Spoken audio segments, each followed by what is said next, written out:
Hello people, today we've got a new type of video for you. I'm sure all boxing fans know on July 29th we've got the biggest and best fight of the year and probably the decade, as Errol Spence and Terence Crawford are finally fighting for the undisputed welterweight title.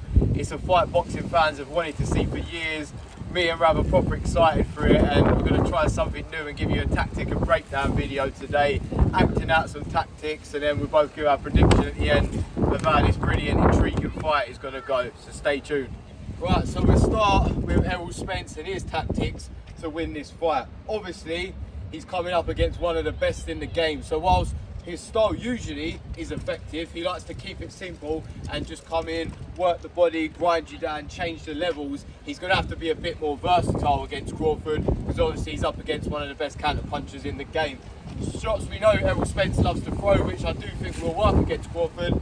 He'll come to the head, he'll come to the body, he'll come here and pummel him like this. And as Crawford's a switcher, if Rav shows you now as he switches, as the fighter switches, their body tends to be more open, so Errol Spence can capitalise on these openings when Crawford switches, which is usually his strength.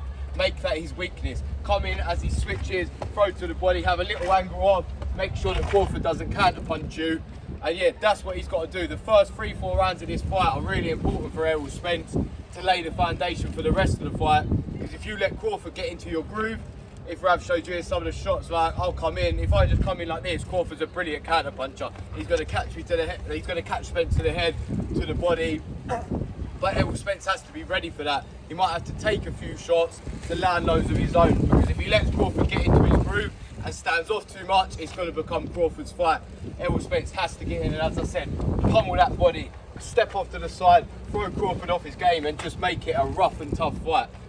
So a shot I do think is going to be really effective here for Errol Spence is if he gets up close on Crawford. Remember, Crawford is the one we have seen stunned and we have seen wobbled before. I think if he can get in close here and come over the top with a right hand, we've seen Crawford wobbled with an uppercut before, come with the uppercut afterwards. The right hand doesn't even have to land. It could just create the opening and then come with the uppercut.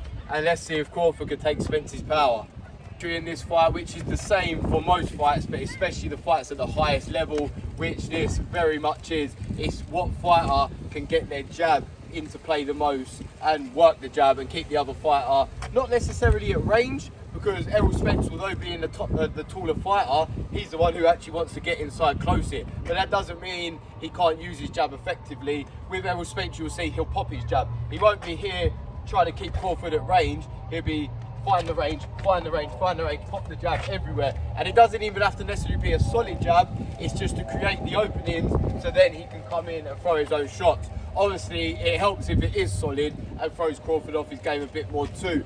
And as much as I rate Terence Crawford, one weakness he does seem to have is that he doesn't always throw the jab. Like Errol Spence uses his jab 10 times more than Crawford. From what I've seen in fights, Crawford will look to land them big bombs, them big hooks and knock you out. But in a fight like this, it can come down to not just them big moments, them little moments that add up over the whole fight. And Errol Spence has the higher work rate, in my opinion. He has the better jab, as I said. And this could be very interesting when he gets to the later stages. Who's the one who's going to dig deep and show the most heart and show best engine? And everyone says Errol Spence has been through a lot of stuff outside the ring, damaged his body a lot. He likes to drink, he likes to smoke. But every time he's had a fight, he's always the guy finishes strong and showing a great engine. So expect to see, as I said, finding openings with a jab, working that all night early, and then when we get to the later stages, Crawford's a dog, he will war it out too, but expect Errol Spence to be the one still up on his toes, coming here, throwing the shots, popping Crawford up, stepping here, throwing the shots, popping Crawford up. Crawford likes to throw ones and twos. Errol Spence is an engine combination fighter that he's just going to keep working all night.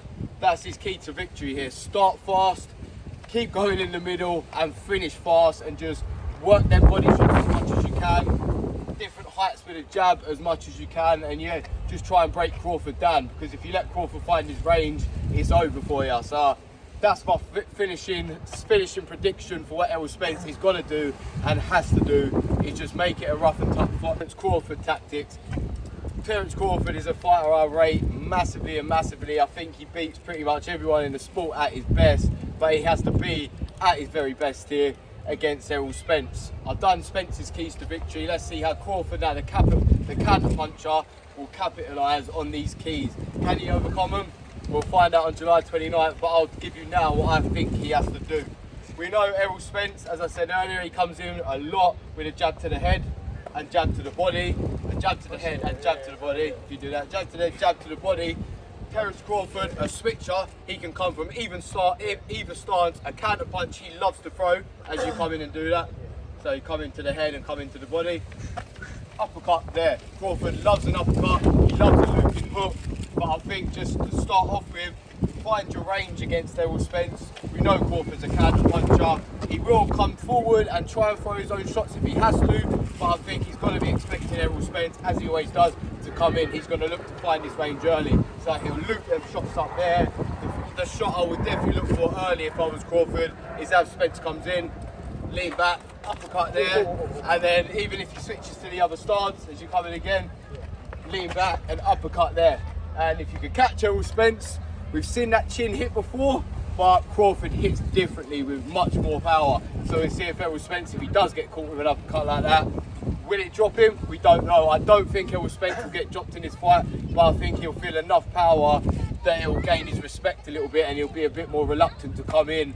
And that is Crawford's key to victory, his main key to victory. Catch Spence's attention when you're counter punching, so Errol Spence don't just come in and try and do what he wants.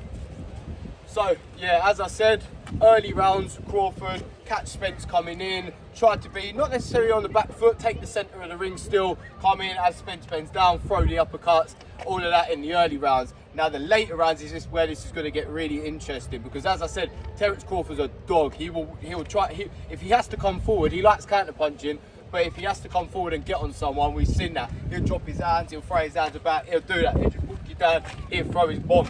But in Errol Spence, he's got a guy who is just as much of a dog as him, just as tough as him, and a bigger, stronger, I wouldn't say stronger, because Terence Crawford got great shape as well, but a bigger guy and a guy with a better engine. So Crawford, let's see what he's got in the later rounds. As I said, Errol Spence will up his work rate.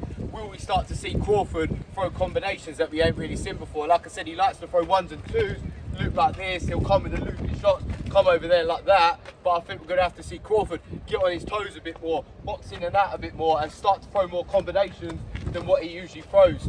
It'll be interesting to see if he can keep up the work rate doing that in the later stages, because we know Errol Spence will do that. But I think if Terence Crawford starts doing that, he's a spiteful puncher, and Errol Spence is no doubt going to up his work rate and come on to me if I'm Crawford in the later stages. If you just throw a big flurry right now, this is where Crawford, brilliant counter puncher, could capitalise, come here, loop, throw off the shots as Errol Spence rushes in at him, bang him up there, bang him up there, bang him up there. A little bit like Lomachenko style, but if you see with Lomachenko, he's here, pop, pop, pop.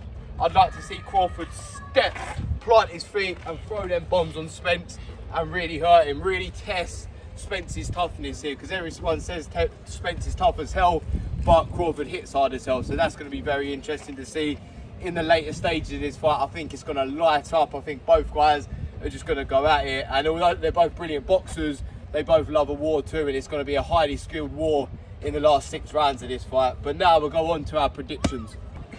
Right, this is my prediction for the fight. I think Crawford's going to win on a knockout. I think the Spence is going to come forward. He's going to start walking him down. He's going to start getting lazy, start getting tired. So he's going to come with a jab to the head, jab to the body. As he comes to the jab to the body, Crawford's going to come with a right uppercut and knock him out. It'll be in the 9th round, I reckon.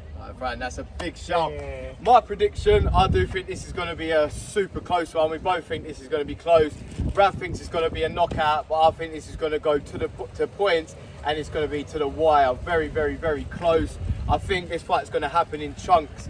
I think Spence is going to start well, work rate early. I think the middle rounds are going to be about even, and I think it's going to come down to the last few rounds of this fight. When we get to the 8th round, I still think both guys have done great work. It's going to be even. Then it's whoever digs the deepest, whoever can break the other guy's will, if any of their wills can be broken, and whoever can keep their composure in the later stages too, because it's not just about swinging big bombs, getting rough and tough, because both of them are up against a guy who can capitalise that, and counter that. So it's who can keep their composure most in the late rounds, who can rough it out the most and dog it out the most, who is the complete package, the real complete package, an all-time great complete package is what it's going to take to win this fight. And I think the guy who just got that little bit more in each area is Terence Crawford. I think Errol Spence is one of the best fighters in this generation, but I think Terence Crawford is a guy you can put in any generation and he'll be one of the best there. I think in the later rounds of this fight, everyone thinks Errol Spence got the unstoppable engine, but Terence Crawford is a dog. He's the dog in boxing and he ain't going to back down. I think he wins the last few rounds and wins this fight on the cards. But yeah, make sure you tune in, people. July 29th.